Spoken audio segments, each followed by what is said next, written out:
Next up, we have the number 7 seed of the West, the Los Angeles Lakers, versus the number 2 seed of the West, the Phoenix Suns. This game is on Sunday.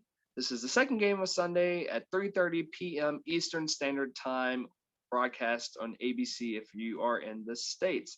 Now, this series I am very much interested in because I am a LeBron James fan. Shout out to Lakers fans. I in particular can't think of a Lakers fan that actually likes LeBron as well. Like, shout out to cousin Fred. You're a Lakers fan, but you're not a fan of LeBron. Shout out to Toby. You were a Lakers fan. You said you liked the Dallas Mavericks. I didn't shout you out there. I think you might be a little confused, but it's all right, bro. I don't know. I don't know. I don't have anybody that I could think of that I could put the two together. Like I said, I'm wearing the Lakers. I like the Lakers because LeBron's on it. I mean, that's just I'm just gonna say that. I don't care if people hate me for that. Yeah, everybody has their own opinion about stuff. But anyway, shout out to the Phoenix Suns fans. Shout out to you, Micah from Tavern Geek. Make sure y'all check him out on YouTube under Tavern Geek, and he also has a podcast. And I'm on that podcast sometimes, occasionally. But yeah, Phoenix Suns fan, long time Phoenix Suns fan, and the only one I know for real though.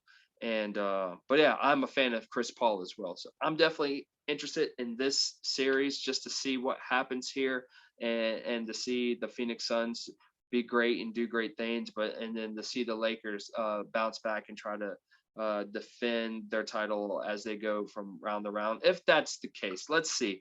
So key pieces here for me. Uh, that last game that Los Angeles Lakers played, the play-in tournament game, round one, them versus Golden State. Obviously, the Lakers won that one and took the 7th seed. That to me was a confidence builder for the Los Angeles Lakers. And the reason why I say that, even though it was a close game, they were coming back from basically back from injury still, in my opinion. AD's been playing great. LeBron had returned and then he went out, then he returned for the end of the regular season, and he still didn't look like LeBron. I think he'll look like LeBron when we see a true chase down block, and then that's when I'll be like, okay, he's definitely back. But just something to keep an eye on there as far as his level of play, if he can definitely get himself back up to that level of what we come to expect from him. But yeah, it's just a confidence builder from them to beat a hot Golden State Warriors team, even though at times it looked like the Warriors were kind of out of the game for some reason, or that they could have taken that game. But yeah, just to win that game versus losing that game and then having to try to fight your way into the eighth spot, the narrative would have just been different. Just from a confidence standpoint, you just kind of feel like, okay, we could have had that game, but what's going wrong here? Because we should be better than that. But on the other hand, if you win that game, even though it's close, you could be like, okay, what are we doing right? And what things can we still improve on and keep that momentum?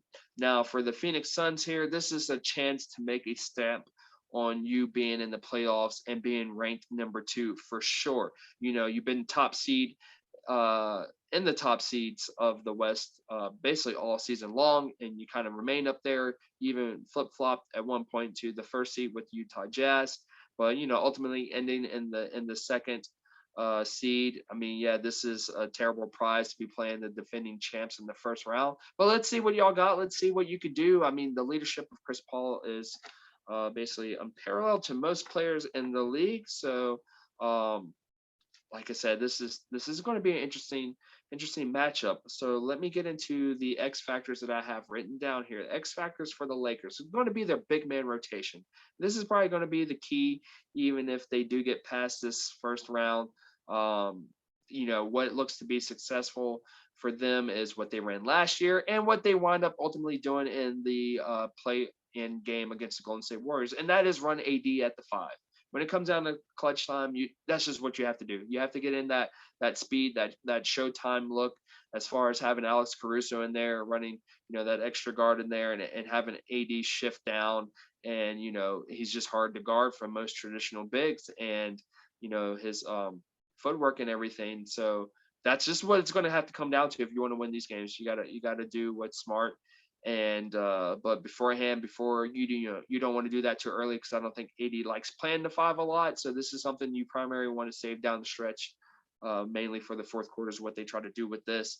But early on, you got a rotation of bigs. You got Marcus All, you got Andre Drummond, you got Montrezl Harrell that you could definitely need to figure out how to rotate those guys in. I mean, obviously it's kind of matchup based as well, but if you can work on that, that'll be great. But for the Phoenix Suns, X factor for me there is, they got to trust the playmaking of CP3, and not just the playmaking, but the play calling. So even if he's not on the bench, I mean, sorry, not on the floor, but he's on the bench, or if he's also on the floor, but he's not making plays for himself, but making plays for others, or trying to direct what people should be doing. They definitely need to pay attention to that, because he's a veteran leader and he knows his stuff. I mean, he got my favorite team, which is the OKC Thunder, into the playoffs last year in a position where ultimately didn't think that we would end up at. And as you can see, where we are without him this season. And yeah, he's the deal breaker and the deal maker here, and he's the reason why, in my opinion, the Phoenix Suns are sitting at number two. Shout out to Monty Williams for being Coach of the Year. I mean, I would like to give him respects there, but I do think Chris Paul is possibly an even bigger reason why they are in the position that they're in. Which, like I said, unfortunately, playing the Lakers the first round as your prize for being the second seed in the West. But Phoenix is no joke. I saw early on in the season where Chris Paul, for a minute there, he was playing without Devin Booker, and they started losing a few games. And he's like, "Hey, look, we need to step it up. We need to play big, and we need to take care of these wins that we need to be winning. Like every game counts. Like we shouldn't be losing against certain teams." And they stepped it up. So continue to do that and trust his skill and trust his knowledge, and he definitely has loads of playoff experience on his way trying to win a championship and be in the finals for the first time in his career. So with all that being said, my prediction here is the Lakers in 6. Sorry.